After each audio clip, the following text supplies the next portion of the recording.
ಇಸ್ಲಾಂ ಸೇರಿದ್ರೆ ಇಡೀ ದೇಶ ರಾಷ್ಟ್ರಾಂತರ ಆಗ್ತದೆ, ಹಿಂದೂ ಮುಸ್ಲಿಂ ಜಗಳ ಆಗ್ತದೆ. ಅದಕ್ಕೆ ನಾನು ಅವಕಾಶ ಕೊಡೋದಿಲ್ಲ. ಬೌದ್ಧ ಧರ್ಮ ಭಾರತದ ಒಂದು ಏನೋ ಇಲ್ಲೇ ಜನ್ಮ ತಾಳಿದಂಥ ಒಂದು ಧರ್ಮ.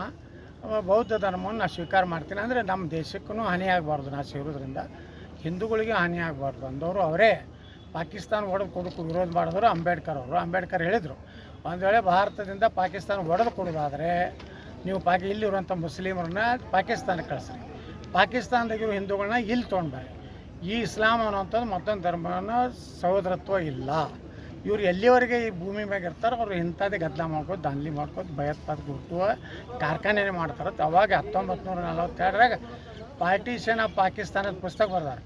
ಯಾರ್ಯಾರು ಕಾಂಗ್ರೆಸ್ನವ್ರು ಅಯೋಗ್ಯರು ಓದಿಲ್ಲ, ಚೆಂದಾಗಿ ಅಂಬೇಡ್ಕರ್ ಅವ್ರದ್ದು ಆ ಬುಕ್ಕ ಓದಲಿ. ಅಂಬೇಡ್ಕರ್ ಎಂದೂ ಹಿಂದೂ ವಿರೋಧಿ ಇರಲಿಲ್ಲ, ದೇಶದ್ರೋಹಿ ಇರಲಿಲ್ಲ.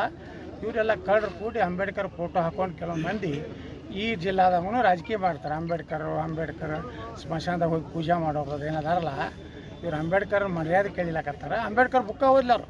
1942ದಾಗ ಪಾರ್ಟಿಷನ್ ಆಫ್ ಪಾಕಿಸ್ತಾನ ಭಾಳ ಕ್ಲಿಯರ್ ಬರ್ದಾರ.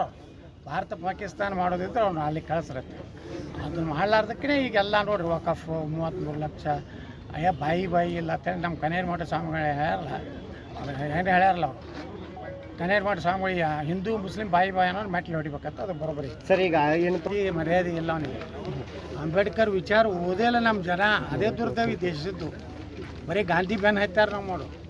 ಗಾಂಧಿಗಿಂತ ಶ್ರೇಷ್ಠ ಮನುಷ್ಯ ಅಂಬೇಡ್ಕರ್. ಅಂಬೇಡ್ಕರ್ ಅವಾಗ ಹೇಳಿದ್ರು, ಈ ಮಹಾತ್ಮ ಅನ್ಬೇಡ್ರಿ, ರಾಷ್ಟ್ರಪಿತ ಅನ್ಬೇಡ್ರಿ ಅಂತೇಳಿ. ರಾಷ್ಟ್ರಪಿತ ಹೆಂಗೆ ಆಗ್ತಾನೆ ರೀ ದೇಶಕ್ಕೆ? ಗಂಡಿರ್ತಾನ ಹಂಗೆ ಅದನ್ನು ಅಂಬೇಡ್ಕರ್ ಹೇಳ್ಯಾರ. ನಾನಲ್ಲ, ನೀವು ಮತ್ತೆ ವಿವಾದಾತ್ಮಕ ಹೇಳಿಕೆ ಅನ್ಬೇಡ್ರಿ. ಅಂಬೇಡ್ಕರ್ ಪುಸ್ತಕ ನೀವು ಚಾನಲ್ದಾಗ ಓದ್ರಿ.